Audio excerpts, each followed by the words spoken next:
Salut l'équipe, j'espère que vous allez bien. Alors c'est parti pour cette phase 2 du mercato de Chelsea. On va donc faire les mercato de Chelsea, les phases de départ pour la première phase. Donc je vous invite à aller vous abonner et surtout à liker, à commenter et à aller voir la première vidéo qui est donc la première phase du mercato de Chelsea. C'était la phase des départs. Voilà, la phase des départs. Là on va donc parler de la phase des arrivées. On a un petit problème, c'est que déjà je fais que bégayer, je sais pas pourquoi. On a un petit problème, c'est que Tosin, jusqu'à maintenant, je ne sais pas si je dois le faire partir ou pas. Et jusqu'à maintenant, j'hésite. J'hésite, mais je ne l'ai pas fait partie. Mais j'ai des réserves sur lui. J'ai des réserves sur lui, je vais vous en parler à la fin. En tout cas, l'équipe, abonnez-vous, likez, commentez. Et je vais sauter très vite. On va parler que des arrivées. Ouais, on va parler que des arrivées. Pour ceux qui n'ont pas vu la phase des départs, allez vous abonner. Déjà, première chose. OK. Ici, on parle de Première Ligue et plus précisément de Chelsea. Alors, avec tous ces départs, qui on garde dans l'équipe? Déjà, oui, on garde Sanchez, on garde aussi Penders. Oui, oui, oui, j'essaie. Sanchez, les gars, il faut qu'il dégage de l'équipe. On va pas se mentir, il faut qu'il dégage de l'équipe. Je suis même favorable à ce qu'il parte, mais j'ai tenu compte de certaines choses. Et les gars, on n'a pas beaucoup d'argent. Hein. Faut pas commencer à faire n'importe quoi. Donc, calmons-nous. On veut Diogo Costa, on veut Maignan. Calmons-nous, les gars. Calmons-nous, vraiment calmons-nous. Essayons de voir comment les choses peuvent bien se passer. Déjà, il faut déjà revenir en Ligue des Champions. D'accord? La première saison qui sera la première saison avec Xabi Alonso, il faudra tout faire pour aller en Ligue des Champions d'abord. Donc, on va garder certains de nos joueurs, d'accord? Pour essayer de garder le plus d'argent possible sur des choses plus importantes, d'accord? Donc, Sanchez reste au goal avec Penders, voilà. Et comme je l'ai dit, je préfère que ce soit Penders qui soit premier, mais que voilà, ça se bat chacun à son tour. Mais il faut que dans les matchs importants, Penders soit fiable. Il faut qu'il soit fiable à 100%. Du côté de Strasbourg, il est déjà très fiable. C'est l'un des gardiens les plus vus en ce moment. C'est incroyable. J'ai vu une stat passer sur lui. J'ai trouvé ça très intéressant. En plus, il sait jouer au pied. Il sait jouer au pied, les gars. Donc, c'est vraiment tranquille. Et ça forme bien les gardiens quand même du côté de Strasbourg. Hein. Franchement, l'évolution de Penders, je pense que Penders peut devenir un gardien beaucoup plus fort que ça. Il a un potentiel plus grand que Jorgensen, je le dis, que Sanchez même, qui est censé être un gardien plus stable, un gardien plus fiable, mais c'est pas du tout le cas. Donc c'est pour ça que je le dis, les gars, Penders, il peut faire des erreurs, mais pas comme Sanchez, les gars. Je mets Penders premier et Sanchez deuxième, et ils ont qu'à se battre. Celui qui sera premier, c'est tranquille. Mais par contre, il ne faut pas déstabiliser l'équipe en faisant trop changer à chaque fois, à chaque match. Ça serait très, très négatif. Donc, je pense qu'il faut quand même mettre Penders. Encore une fois, selon moi, Penders en tant que titulaire dans le gros match. Là, on passe donc du côté des défenseurs. Vous avez compris, Jorgensen est parti. Vous le savez. Donc, c'est que les joueurs qui sont là dont je vais parler. On a donc James pour la défense droit, pour les backs. Voilà.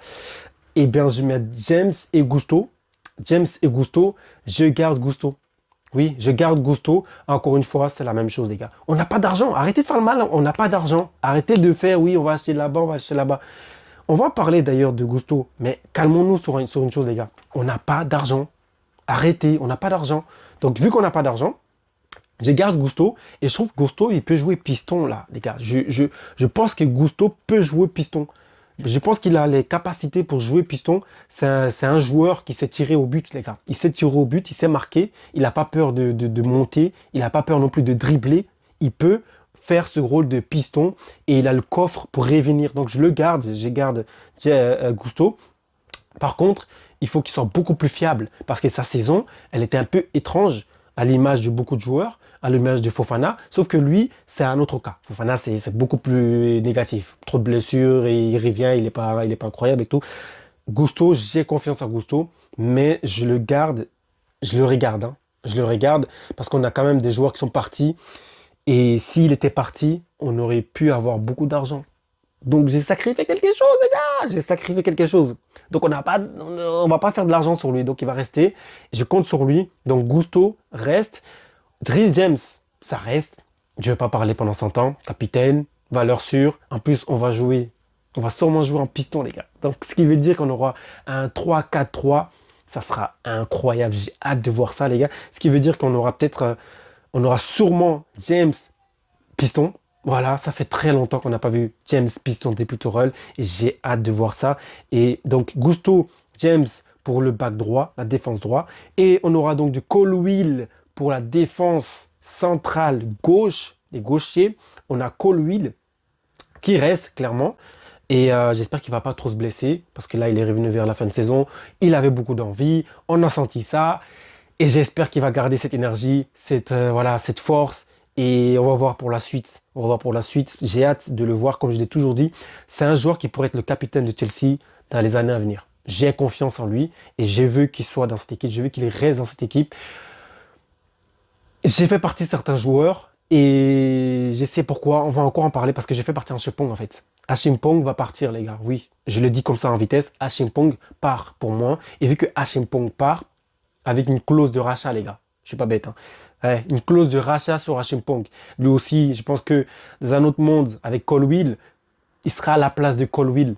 C'est-à-dire qu'il y a les défenseurs et Colwill est le joueur de l'académie qui performe vraiment incroyable. On se dit, ah ouais, lui, il peut devenir un joueur clair, titulaire de Chelsea.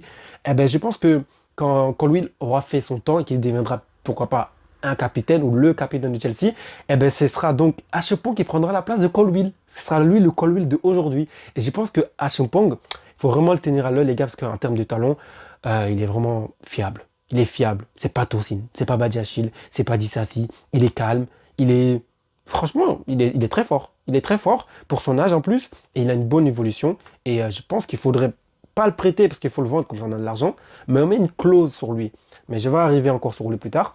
On a donc Chalobah, droitier, défenseur central droit. Chalobah reste pour moi. Chalobah reste. Et on a donc Chalobah qui reste. On a Cucurella qui reste. Atto qui reste. Ça, c'est les backs gauche. Cucurella et Atto. On a un truc. Atto peut jouer central si on est en 3 défenseurs. Et je trouve que Cucurella peut faire ce rôle de troisième défenseur aussi. Je trouve que Cucurella, vous allez voir, Cucurella, défensivement, ouvrez votre crâne, hein. Enfin, ne vous enfermez pas. Je fais une comparaison rapide. Cucurella, pour moi, est plus fort. Oui, je le dis, il est plus fort qu'un Mendes. Cucurella est plus fort que Mendes. Oui, oui, Mendes est vu comme le meilleur défenseur gauche du monde.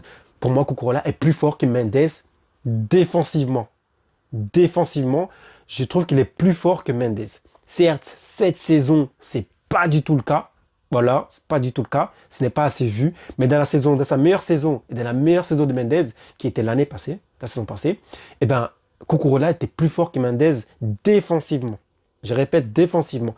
Et c'est pour ça que je pense que si Xabi Alonso arrive à le mettre à son meilleur niveau, il peut faire ce rôle de troisième défenseur et ça serait très intéressant. Et Atto aussi peut jouer ce rôle de troisième défenseur, normal en fait. Donc on aura ces trois-là derrière, on aura peut-être un Colwill, Chalobah, Cucurella ou ceux qui vont arriver, qui prendront aussi cette place. On a Atto derrière. On joue donc la Première Ligue, pardon. La Première Ligue, la FA Cup et la Carabao Cup. Ce qui veut dire qu'on n'a que les coupes nationales, les coupes nationaux à jouer. Ce qui veut dire qu'on n'a pas de Ligue des Champions, on n'a pas de trophée européen à jouer. Ce qui veut dire qu'on aura plus de force. Ce qui veut aussi dire qu'on n'a pas besoin d'acheter 1 million de joueurs. Voilà pourquoi je dis Panders doit rester. On a besoin d'argent en plus. Panders doit rester. Et certains joueurs ici doivent rester. J'ai entendu dire que Cucurella était... Atlético Madrid était très intéressé par Cucurella. C'est intéressant, mais moi, je ne veux absolument pas qu'il parte. Franchement, il ne faut pas qu'il parte. Vraiment, il faut qu'il reste. On passe au milieu de terrain. Au milieu de terrain, on a Caicedo et Santos pour le rôle, voilà, vous avez compris. Et ben, je garde Caicedo, je garde Santos, bien sûr. Et Valentin Barco qui va arriver, on garde, valeur sûre. Les ailiers maintenant. Oh, oh, il manque quelqu'un là, non? Neto, où est Neto? Où est Neto? Neto, je l'ai vendu en fait. Voilà, Neto, je l'ai vendu. En fait, il fallait vendre soit Neto, soit Gusto. Dans le rôle de piston, je pense que Neto pourrait faire le rôle de piston. Mais sauf que Neto, il me fatigue un peu plus que Gusto. Du coup, c'est lui qui va partir. Voilà, c'est tout. Ça s'arrête là. Il ne va même pas casser la tête. Et je trouve qu'il a, en termes de vente, je pense qu'on peut le vendre plus cher, plus haut. Voilà, il a une valeur plus au-dessus de Gusto. selon ce que j'ai vu, et donc c'est intéressant, donc il faut le vendre. En fait, c'était Amstram, Gram, Piqué, Collé, Gram, premier que je touche, c'est lui qui va être vendu. Et c'était lui que j'ai touché, celui qui sera vendu, faut pas me casser la tête. Voilà, il est vendu, point barre. Et donc, Neto est vendu, on a donc Isugo et Gittens. Et ce qui est intéressant, les gars, c'est que Isugo peut jouer ce rôle de, de, de, de, de bon milieu. Voilà, je pense qu'il faut lui faire confiance. Des bons ailiers, pardon, il faut lui faire confiance. Euh, Ah pardon, je me trompe. Je me trompe complètement. Je voulais dire Kanda. Kanda peut jouer ce rôle d'ailier, pardon. Piston. Voilà, ailier piston. Ça veut dire que même si on a besoin d'un ailier comme un Neto, ben on a Kanda en fait. Kanda peut jouer ce rôle-là. On n'a pas besoin d'aller se casser la tête. Kanda peut jouer ce rôle-là, les gars. Donc c'est tranquille. Il peut faire piston. Voilà. Et il peut aussi tout simplement reprendre son poste d'ailier. Donc pourquoi on va se casser la tête à garder Neto ou aller acheter un autre ailier? On va jouer en piston, on n'a plus besoin d'ailier. En vrai de vrai, on n'a plus besoin d'ailier. On a juste besoin des gars qui savent courir ou des gars qui savent courir avec le ballon proche du pied à la Estevao. Donc on peut garder des défenseurs qui ont ce côté piston. On sent qu'ils ont le coffre comme un Gusto, comme un James, comme un... Voilà, on peut garder ces côtés, ces joueurs-là. Et sinon, Kwanda aussi peut faire ce rôle-là. Donc je pense qu'il faut garder Kwanda. Et on garde aussi Gittens qui peut jouer dans le demi-espace. Je pense que c'est un joueur... je pense on peut travailler ça sur lui. C'est pas un joueur qui a une grosse explosivité. C'est un joueur qui sait toucher le ballon dans les petits espaces. Et je pense que ce joueur-là, il peut jouer dans les petits espaces. Tu sais, les trois devant, il peut être l'un des deux qui serait hybride un peu dans les demi-espaces. Il peut faire ça, Gittens. J'ai confiance en lui. Maintenant, il ne faut pas qu'il soit titulaire, hein. Donc, il y aura des joueurs qu'on achètera. On va en parler plus tard. Là, c'est encore toujours ce qui reste. On a Joao Pedro qui reste. Je n'ai pas à dire pourquoi. On a Emega qui reste. Je n'ai pas à dire pourquoi. Vous savez tout simplement. Emega qui arrive. Joao Pedro qui a plus de 25 GA. Une saison vraiment bien aboutie. Il fallait qu'il reste. Il faut qu'il reste. Barcelone aussi le voulait. On veut pas le lâcher en fait. Même 100 millions, en fait, je ne veux pas le lâcher là tout de suite. Déjà, il n'y a pas vraiment de neuf. Si on le lâche, on va où? On a Delap qui a merdé. On va aller chercher qui aussi, même depuis 100 ans, on voulait de lui, mais il n'y a pas d'argent pour aller le chercher. Et son salaire, il ne veut pas le descendre. Calmez-vous, les gars. Arrêtez de vous exciter sur Ah, Osimhen, je l'aime, donc on veut le prendre. C'est pas comme ça que ça marche. Chelsea, déjà, ils sont regardés. Donc, ils n'ont pas le temps. Ils ne peuvent pas sortir de l'argent sur n'importe quoi et n'importe comment. Alors, Joao Pedro reste. Et Mega qui vient d'arriver pour être son backup. Pas oublier que Jackson arrive. Jackson arrive. Jackson, je l'ai mis dans mes ventes. Je l'ai mis dans mes ventes. Attends, je pense que je l'ai mis dans mes ventes, les gars. Jackson n'est pas dans mes ventes. Ce qui veut dire que Jackson arrive, Emega est là et Joao Pedro est là. Jackson, il faudra voir si on le vend ou pas. Tout simplement. Donc Jackson, on peut le vendre ou on peut le laisser. Et pour moi, je pense qu'il faudrait le laisser. Il pourrait bien faire ce côté justement demi-espace. Ouais, c'est son profil. En fait, ça lui va. C'est un peu un joueur pas très costaud pour jouer neuf, mais assez pour être celui qui peut être à côté du neuf. Vous voyez le truc? Et je trouve qu'il a les capacités techniques pour pouvoir le faire. Et c'est un joueur assez à l'aise, enfin assez à l'aise techniquement. Il est bien techniquement et il peut jouer ce côté deuxième neuf. Donc si on met un joueur Pedro devant, ils peuvent jouer ici entre eux et on met, je sais pas, un genre de un, alors, j'ai pas le truc. Cole Palmer à côté, voilà, tout simplement. On met donc un Joao Pedro, Jackson et un Cole Palmer qui va tourner autour des deux. Et ça peut créer quelque chose d'intéressant. C'est des idées comme ça qui viennent maintenant, hein. C'est pas du tout ma compo, hein. Calmez-vous. Donc, je pense que ça peut le faire. Donc là, on va passer directement aux arrivées. Tous les noms que j'ai pas cités à partir de là maintenant, tout de suite là, ceux que j'ai pas dit de nom et qui ne sont pas non plus dans ces joueurs qui vont rester, ils sont tous prêtés. C'est-à-dire que Paez, il est prêté. Voilà, je vais pas à me fatiguer, Paez est prêté. Vous avez compris le truc. Alors, on continue donc. On va donc parler maintenant des arrivées. Donc, vous avez compris tout ce qui reste, tout ce qui vont rester à Chelsea, qui ne seront pas prêtés ou qui ne seront pas vendus. On a dit tous leurs noms maintenant. Alors là, on va parler donc des arrivées. Et il faudra être intelligent, les gars. On ne peut pas acheter n'importe comment. Alors, les gars, juste pour parler d'un truc vite fait. J'ai réfléchi et par rapport aux pistons, pardon, j'ai réfléchi d'une manière où si on joue pas en piston, ou même si on joue en piston, on peut ramener certains joueurs. Je me suis dit, comment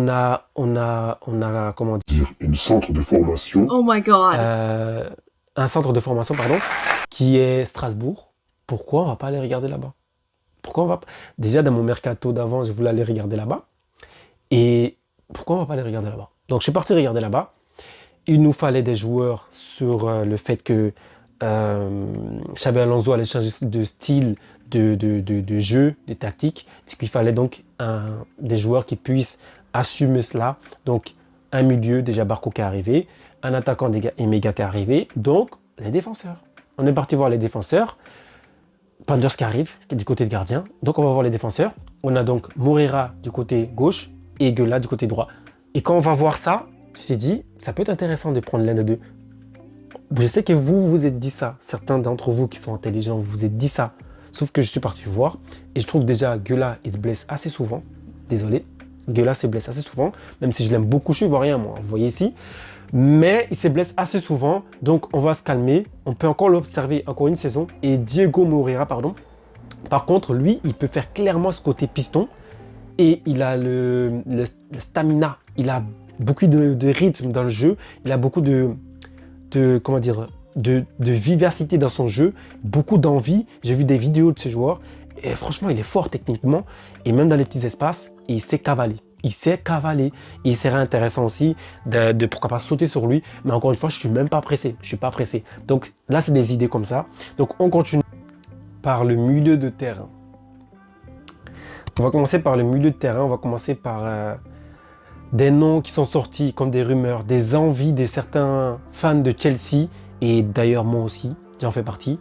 Et on a donc des noms qui sont sortis. On a Guimarães qui est sorti, oui. On a donc Bruno Guimarães. On a aussi Elliot Anderson qui est sorti comme nom.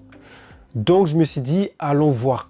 Allons voir, mais on a des réserves. Parce que on a quand même Enzo Fernandez qui est encore là, qui n'est pas encore parti, qui pousse pour Chelsea. Donc s'il part, il faudra absolument aller choper l'un de ces deux-là qu'il faut aller chercher. J'en ai parlé avec beaucoup de gens. Vraiment, j'en ai discuté avec beaucoup de gens. Je suis parti voir. Et pour travailler cette vidéo, je suis parti voir encore. Et là, on a des avis partagés. Bruno Guimarães pour certains. Pour d'autres, Anderson. Et pour d'autres, Tonali. Tonali, c'est pas le même poste, mais ils le savent. Et chacun, par rapport à certains joueurs qu'on a, on s'est dit, Caicedo avec Tonali, ça peut aller. D'autres qui se sont dit, ouais, Santos, Tonali, ça va. On a un peu réfléchi. On s'est rendu compte que le joueur qu'il fallait, les gars, c'est Elliot Anderson. Et Elliot Anderson, les gars, c'est beaucoup plus intéressant. Déjà, première chose, Elliot Anderson, il a 23 ans. Ok, il a 23 ans et il a beaucoup plus de temps de progression par rapport à un Guimarães qui a 28 ans déjà. 28 ans. Et il faut savoir que même dans les stats intéressantes de cette saison, le niveau des deux ne sont pas très loin. Tu as l'impression qu'encore un an, et peut-être Anderson atteindra Guimarães. Mais là, tout de suite, c'est Guimarães qui est plus impressionnant. Mais par rapport à son âge, Anderson est plus... En fait, c'est plus what the fuck. Vraiment, c'est what the fuck. Mais mon gars, tu te rends compte que tu as un an de toucher un gars qui a un niveau et des expériences plus largement au-dessus de toi. Il a 28 ans, Guimarães. Elliot, il a 23 ans. Et ils sont à 2 cheveux de se toucher en termes de niveau, les gars. Vous vous rendez compte du truc? C'est là que je me suis rendu compte en regardant que ces deux-là peuvent... on peut prendre n'importe des deux, en fait. N'importe lesquels. Sauf que, les gars, ils ont un contrat assez large. Donc, il faut choisir l'un des deux. On ne peut pas sauter sur les deux. Encore une fois, on a quand même des milieux de terrain. On a Santos, on a Caicedo, on a Enzo Fernandez qui est actuellement là. Et donc, il faut voir qui on va prendre, qui on ne va pas prendre. Et c'est assez compliqué. Donc là, moi, j'ai été voir, tout simplement. Et pour moi, les gars, il faut prendre Elliot Anderson. Elliot Anderson, il est beaucoup plus intéressant. Il a des capacités beaucoup plus visibles et beaucoup plus choquant même. Et quand tu vois son niveau durant la saison avec Nottingham, Pourtant, Nottingham il n'a pas fait une saison incroyable, mais tu te rends compte que ces joueurs est le nom qui sortira très clairement si tu parles de... Tu demandes à Nottingham Forest quel est le joueur qui est incroyable. Tout le monde va te dire Elliot Anderson. Et en fait, à ce moment, Elliot Anderson, c'est tout simplement le meilleur à son poste en Première Ligue. Voilà, je l'ai dit. C'est le meilleur à son poste en Première Ligue et c'est celui qui a eu la meilleure évolution en Première Ligue. Donc là, les gars, venez on le chope. Venez on le chope. Ce qui va être compliqué, c'est que City est dessus. Si je ne me trompe pas, City est dessus. Donc il faudra que... Nous, on ne joue pas la Première Ligue. On ne joue pas la Ligue des Champions, les gars. Donc ça va être compliqué. Et on a un problème, c'est que les salaires, on ne veut pas non plus tellement les élever. Donc il faudra aussi voir ça. Mais Elliot Anderson, ça serait magnifique, les gars. Il a des stats très intéressantes. C'est un joueur c'est un joueur qui est très, très, comment dire, qui est constant. C'est un joueur qui est constant, qui est là, on le voit. J'ai fait une petite comparaison entre Enzo Fernandez et Elliot Anderson. Il faut savoir déjà une chose. Enzo Fernandez est censé jouer le même poste que Elliot Anderson. Enzo Fernandez, c'est un 8. Mon gars, t'es un 8. Même si je t'aimais en tant que 6 parce que tu étais un régista qui créait le jeu de loin, mais tu es un 8. Accepte que tu sois un 8. Enzo Fernandez ne veut pas redescendre parce qu'il préfère jouer plus haut. S'il veut partir, on prendra quelqu'un qui est vraiment un 8. MC, milieu défensif, milieu central, tout simplement. Milieu central. Donc un Elliot Anderson, c'est beaucoup plus intéressant. Voilà, tout simplement. C'est beaucoup plus intéressant. Donc, je fais une petite comparaison. Déjà, les notes de SofaScore dans la saison, les gars, tu te rends compte, en global, Elliot Anderson a fait une meilleure saison que Enzo Fernandez. Voilà. Elliot Anderson a une meilleure saison que Enzo Fernandez. Et encore une fois, c'est ce que je vous disais, c'est un joueur qui ressemble aux autres alors que son âge est moins avancé que les autres. On voit ici par exemple, par les minutes jouées, il a à peu près 88 minutes jouées et on a Enzo Fernandez qui a 87 minutes jouées et tu vois, après les totales minutes jouées, ils ont à peu près la même chose, 3100 et quelques à 3300 et quelques et tu vois que il y a un joueur qui est beaucoup plus utilisé déjà, c'est Elliot Anderson. Elliot Anderson a joué 38 matchs. 38 matchs, les gars. Et du côté d'Enzo Fernandez qui a joué 36 matchs, ça montre il fait partie des joueurs les plus importants de son équipe. Déjà, première chose. Dans les statistiques des attaques, du niveau de l'attaque, de l'offensif, ce n'est pas important. Ce n'est pas important. Pour ceux qui vont aller voir, qui vont vouloir voir à quel point Anderson est plus fort et tout, Enzo Fernandez, c'est un gars qui aime juste jouer, à l'avant, qui aime jouer, qui aime rester devant. En fait, il veut jouer, il pense qu'il doit marquer. Donc les stats les plus importants, ce n'est pas ça. Tu as un milieu central, un milieu organisateur, ce qui fait que tu n'as rien à faire là. Tu n'as rien à faire des stats de 10 buts. Ce n'est pas important. Car tu es un milieu d'organisation, tu as un milieu de création. Tu n'as pas à marquer autant de buts, ce n'est pas très important. Mais Enzo Fernandez, depuis qu'il a goûté ça, il ne veut plus trop redescendre et rester à son poste. Il n'est plus avoir ce profil ou ce style de jeu que Maresca l'a habitué à faire, c'est-à-dire que jouer haut, commencer à monter à un moment et marquer, il a pris goût à ça, il ne veut plus rester derrière. Donc, mon gars, prends ta valise et va au Real. Va au Real, c'est bon, ça y est. Et donc, on va sauter le côté offensif parce que, comme je disais, tu as un 6, mais en termes de but, je vais en parler en vitesse. Allez, je vais en parler en vitesse. En termes de buts attendus, donc de XG, il a 11,29, Enzo Fernandez. Hein, et tu as Elliot Anderson qui, lui, joue vrai 8, tout simplement. Il est à 2,90. 2,90. On a un autre stat, but par match. On a 0,3 pour Enzo Fernandez et but par match, 0,1 pour Anderson. Et on a aussi d'autres stats encore, tir non cadré, 0,6 pour Enzo et 0,4 pour Anderson. 0,9 en tir cadré, 0,3 en tir cadré du côté d'Anderson. Encore une fois, grosse occasion manquée, 9 du côté d'Enzo et 1 du côté de Anderson. C'est tout simplement de l'offensif en fait. Ce n'est pas son jeu, il n'a pas à faire ça.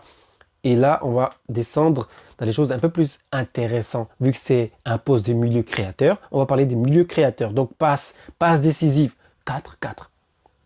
Enzo Fernandez a fait 4 passes décisives en Première Ligue. Et tu as aussi la même chose pour Elliot Anderson qui a aussi fait 4 passes décisives. Là, ça va devenir intéressant parce que là, c'est là où vous verrez qu'en termes de poste, de profil, de ce qu'il est censé faire dans un terrain de foot par rapport à son poste, ben en fait, Anderson tue, mais tue d'une manière Enzo Fernandez. Il le broie facilement. Ce que je vous dis là, c'est que passe décisive attendue. Déjà, passe décisive attendue. À savoir qu'Enzo Fernandez joue plus haut.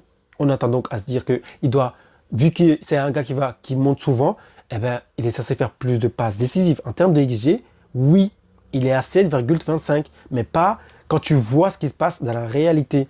Ce n'est pas totalement ça. Parce que quand tu te vois, par exemple, en grosse occasion créée, 11, vu qu'il est plus haut. Et tu as 9 du côté de Anderson. Un long ballon, tu as à peu près 2,6 du côté d'Enzo Fernandez, qui fait 60,1%. Et tu as 3,1, ce qui fait 53,4%. C'est-à-dire qu'en termes de réussite et en termes de chance, enfin de long ballon, tu as plus de réussite du côté de Anderson en fait. Tout simplement. Et on a aussi du côté des transversales Anderson encore, 0,4 du côté de Enzo Fernandez. Vu qu'il joue plus haut, il crée rien. C'est ça que je vous dis en fait, il crée rien. Vu qu'il joue plus haut, il ne crée pas. C'est pas lui qui va les créer, c'est lui qui va vouloir venir pour terminer. Et c'est ça le problème d'Enzo Fernandez. C'est plus un milieu créateur, on dirait. Il veut plus travailler, il veut plus faire ça. Donc ça fait un peu étrange. C'est assez étrange. Donc s'il veut partir, acceptons qu'il parte, tout simplement en fait. Et on a donc certaines choses aussi du côté défensif, vu que en défense, quand tu as un milieu central, tu es censé défendre, et bien en défense, tu as 1,1 pardon, 1,1 de défense, d'interception du côté de Elliot Anderson, et on a du côté de Enzo Fernandez 0,6. 0,6. Il n'intercepte rien du tout.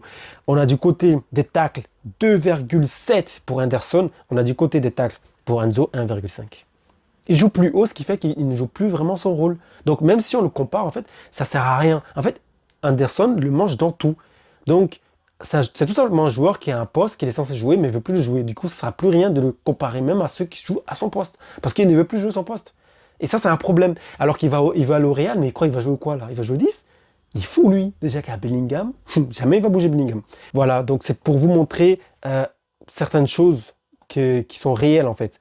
Tu te rends compte que Anderson, il fait vraiment ce qu'il faut. Donc, il a 39 matchs joués, à peu près 3334 minutes jouées, 4 passes décisives, 4 buts aussi. Il est intéressant. Voilà, Nottingham, ils ont fait pas une mauvaise saison, mais ça va, c'est un bon joueur. Je pense qu'on doit aller le choper très, très vite. C'est un joueur important de la Première Ligue actuellement. Il est visé par tous ceux qui peuvent l'acheter, tout simplement. Alors, on va passer à un autre joueur. On parle de la défense, Maxence Lacroix. Alors, Maxence Lacroix, c'est un joueur à aller choper et vite à Crystal Palace. Ce joueur, depuis 12 mois, de ces 12 mois passés à Crystal Palace, ou plutôt de ces 7 mois, 8 mois passés avec Crystal Palace, il n'est jamais descendu en dessous de 6,5, les gars. Jamais descendu en dessous de 6,5 en termes de notes. Déjà, quand tu vois ça, tu dis, oh, tu as envie de regarder. Tu vas regarder et tu vois quoi? Tu vois premier mois avec Crystal Palace. Donc, août jusqu'à quoi? Septembre. Tu vois directement, le gars, il est à 7,2 en termes de notes. 7,2 jusqu'à en septembre. Et on arrive en septembre, il redescend un peu, mais il arrive à 6,9. Puis il se rend compte qu'il faut remonter. Et il remonte, et tu vois son niveau qui remonte à 7, un niveau de 7 par mois. Tu te rends compte le truc? Le gars, il fait un 7,2, un 7,2, 6,9, 7, et il restagne un petit peu, un 6,8, puis il monte un peu, puis il redescend un peu en dessous même de sa norme qui est de 6,9. Il redescend beaucoup plus, et tu le vois, dans un 6,6 prise de conscience. Il remonte en termes de niveau, encore une fois, et en termes d'évaluation, tu le vois dans les mois qui suivent. Un mois de février, janvier-février, il remonte 7,3, 7, 7, et tu vois à la fin de la saison, il termine la saison tranquillement avec un 6,7. Et tu te rends compte, le gars, en fait, il n'a que des verts ou presque. En fait, c'est pour dire que il se regarde Je pense qu'il se regarde, quand il merde dans un mois, il se rend compte et il fait beaucoup mieux. Et je pense qu'il fait partie des joueurs. Enfin, il me fait penser à ce truc-là où certains ne se rendent pas compte que les joueurs professionnels, ils sont suivis d'une manière à ce que toutes leurs performances reviennent à eux. On leur montre ce qu'ils n'ont pas bien fait. Et tous les petits travails, des petits détails, des analyses faites en vidéo, la façon de défendre, la façon de faire certaines choses, je pense qu'ils le regardent et ça les améliore. Et ça se voit sur la croix, en fait. Et quand tu vois son évolution durant la saison, tu te dis, en fait, son niveau c'est pas un constant, mais c'est plutôt évaluation, évaluation, évaluation. Et ça fait que monter. Et on apprend sur lui à chaque mois ou presque. Et c'est assez intéressant. Et je pense que c'est un joueur qu'il faut aller choper tout de suite. Déjà en termes de gabarit, en termes de vitesse, en termes de présence, les duels aériens. Bref, je vais pas parler pendant 100 ans. Ce joueur, il faut aller le choper. Et vite, vite, vite, vite. Même si Crystal Palace le vend beaucoup plus cher, on s'en fout. Sa valeur marchande, elle est 43 millions. Allons le choper vite. Allons le choper vite, vite, vite, vite, vite. C'est un joueur très intéressant. Et alors, je vais le comparer avec un autre joueur, avec Chalobah.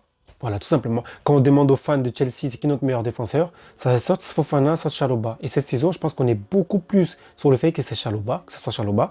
Mais vous regardez la saison de Chalobah, vous regardez la saison de la Croix, bah, la Croix a un 7 en termes de saison. La note de sa saison, c'est 7,06. La note de la saison de Chalobah, c'est un 6,9.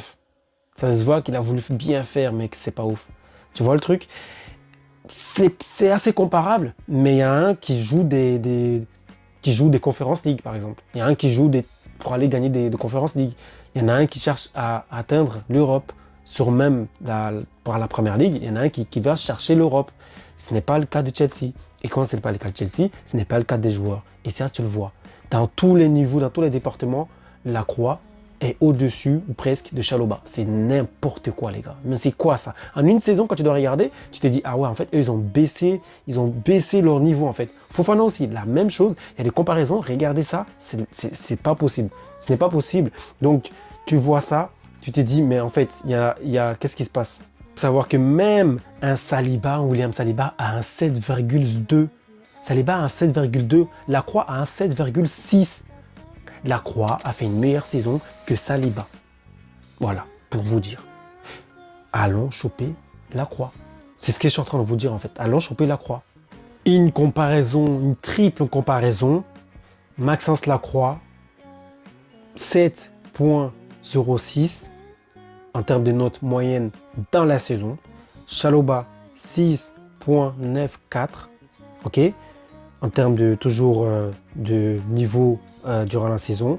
On a Jean-Paul Van Eyck qui est aussi un prétendant pour la défense de Chelsea. Un joueur intéressant, un néerlandophone. Voilà, il pourrait bien venir du côté de Chelsea avec voir son pote Atto. Voilà. Lui qui a un 7,24, il a une meilleure saison que ces deux-là. Voilà, il a une meilleure saison que ces deux-là. Il faut savoir qu'il est un peu moins âgé que les autres. Les deux autres, Lacroix et Chalobah, ont 26 ans. Les deux, ils ont le même âge. Et tu as Van Eyck qui a 1 an de moins, qui fait une meilleure saison que les deux. C'est ça les cibles de Chelsea, déjà. Van Eyck et Lacroix. Chalobah est en dessous des deux. Juste pour vous montrer déjà. Chalobah est en dessous des deux. Et Chalobah est censé être le meilleur défenseur de Chelsea. Voilà. On ne fait pas du tout d'erreur pour aller le chercher. On ne fait pas d'erreur pour aller chercher Lacroix ou Van Eyck. Parce que j'allais venir justement de Van Eyck. Van Eyck a des meilleures statistiques, beaucoup plus intéressantes même que Lacroix. Il a les meilleures statistiques que Lacroix. Il a joué plus de matchs que Lacroix. Il a joué plus de minutes que Lacroix. Et il est beaucoup plus intéressant dans les phases offensives que Lacroix. Il a marqué 3 buts déjà. But attendu, 3,30. Lacroix, il a 1,56. Il n'y a personne qui fait autant. C'est quoi ça? 3,30. 3,30 de buts attendus. Waouh! Et ça, c'est lui. Hein. Lui, il devait marquer autant de buts. On a aussi des tacles. Il bloque beaucoup plus il fait beaucoup plus de tacles que les deux autres. Donc, il défend. Il est dans l'intelligence de défense beaucoup plus... son intelligence...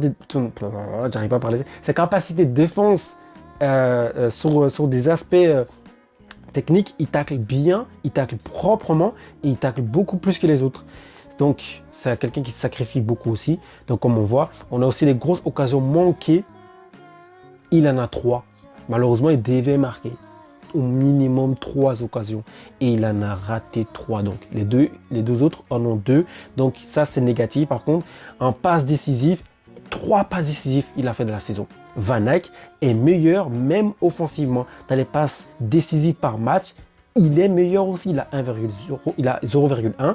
On a Chalobah qui a 0,0 et Lacroix qui a 0,1. En fait, Chalobah, il est nul. Dans les deux, il est nul en fait. Chalobah, ils sont tous en train de le manger. Et 2 grosses occasions créées. 1 pour côté de Chalobah, 1 du côté de Lacroix. Et on a aussi long ballon, 3,7, c'est-à-dire 47% des ballons longs ont été réussis. Et on a eu 1,5 du côté de Lacroix et du côté de Chalobah. Et du côté de Lacroix, on a 3,1. Donc tu te rends compte, en termes de taux de réussite, il mange tout le monde. Il a 47% par rapport au taux de... Il fait plus qu'eux, il fait 3,7, plus de chances plus de ballons longs créés et il a quand même plus de taux de réussite. Vous vous rendez compte? Il fait plus de taux et il a plus de taux de réussite. Donc ça va un peu ensemble, mais ça ne veut pas dire qu'il devait obligatoirement avoir les meilleurs taux de réussite. Hein. Donc on voit aussi du côté des interceptions, donc de la défense, c'est beaucoup plus intéressant. On a donc en défense, interception 1,3. Et du côté des dribblés, bah, là encore, malheureusement, c'est Lacroix qui est meilleur, qui a moins de dribblés. Il a dribblé moins de fois. Et en niveau des tacles, il a encore taclé plus de fois. Van Eyck a taclé plus de fois. Et en fait, les duels au sol sont remportés par Van Eyck.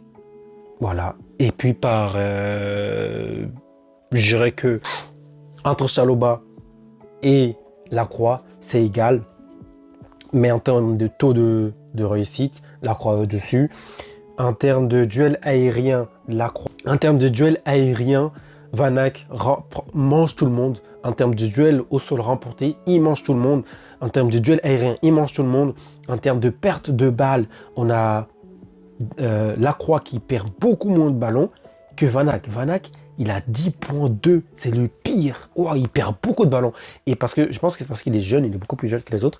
Et après, on a Lacroix qui est à 6,6 et on a Chalobah qui est à 5,5. Donc tu te rends compte que c'est Chalobah qui perd le moins de balles. Vous vous rendez compte, 10,2. T'as un défenseur central qui fait 10,2. Il perd beaucoup de ballons. C'est très négatif. C'est très très négatif. On a du côté des fautes. On a du côté des fautes du côté de Van Eyck, on a 0,8. Voilà, 0,8 de Van Eyck. Chalobah, il se fait manger par tout le monde. Hein. Chalobah, il se fait manger un peu par tout le monde et il est censé être le meilleur défenseur de Chelsea. Voilà, c'est la réalité. Chalobah, il se fait manger par tout le monde et il est censé être le meilleur défenseur de Chelsea. Et regardez les statistiques, les gars. Dans presque tout, Chalobah, il se fait manger. Chalobah, il se fait manger dans presque toutes les statistiques. Donc, allons chercher Van Eyck, allons chercher Lacroix. Et les deux valent à peu près entre 60 et 70 millions. Donc, on peut faire un truc du genre 60, 55 et c'est basta. Van Eyck va être vendu beaucoup plus cher, je vous le dis déjà, parce que Van Eyck est plus jeune, tout simplement. Que Van Eyck a 25 ans, voilà, un an de moins certes, 25 ans. Ils ont presque à peu près tous de la même taille. Van Eyck a 1m89, pour un défenseur c'est très bien, 1m89 c'est magnifique. 1m90 du côté de Chalobah, 1m92 du côté de Lacroix. Lacroix, il est imposant, il fait Sergio Ramos, il fait Rudiger, il fait badass, il fait le gars qui va jouer le duel à fond, il fait le gars qui va beaucoup courir, il fait le gars qui sait se battre dans les duels. Et on a plutôt Van Eyck qui est plutôt intelligent, plutôt dans le placement, plutôt dans l'interception, plutôt dans le 1 contre 1, il n'a pas peur, il ne se fait pas dribbler bêtement, mais il perd beaucoup plus de ballons. Voilà, donc c'est un peu le truc en global des deux. Et Chalobah s'est fait à peu près manger dans presque 70% de toutes les statistiques que je viens de dire. Chalobah il se fait manger par les deux. 70% des statistiques, il se fait manger. Voilà. Donc il ne reste que 30%. Où il est bon. Donc on a été clair les gars. Les deux là, ils sont beaucoup plus forts. Donc allons le chercher. Van Eyck, en termes de saison, de régularité, de points moyenne par mois de la saison. Donc août jusqu'à la fin de la saison en juin, et ben Van Ack a 7,1, 7,0, 7,1, 7,5, 7,5, 7,1, 6,9. Il se blesse, il revient fort. 7,3, 7,3 encore et il termine la saison. Tranquillement, il se lâche. Clairement, il se lâche. Il fait un 6,6. Les gars, il nous a fait un niveau de jeu, un niveau, on dirait un joueur sous football manager, je sais pas. Le gars, il s'est... Mais lui, il a fait une saison pour partir. Il a fait une saison pour partir de Brighton. C'est ça que je suis en train de vous dire, une saison pour partir de Brighton. Il est juste trop fort. Il est trop fort. Il tue Chalobah. Il marche sur Chalobah presque. Il marche presque sur Chalobah. Mais Anderson, les gars, il est très intéressant. En plus, il a 23 ans. Il a 23 ans, donc c'est beaucoup mieux. Et voilà quoi. On a aussi 22 ans pour Wharton. Mais Wharton va coûter aussi très cher, 22 ans en plus. Il vient de gagner la Conference League. Guimarães, ça va être chaud de le prendre à Newcastle, je vous le dis. Elliot Anderson, ça va être très chaud aussi pour le prendre de Nottingham. Bonne chance à celui qui va y aller. Mais les gars, moi, je vous conseille vraiment d'aller choper. Je nous conseille vraiment d'aller choper Elliot très vite.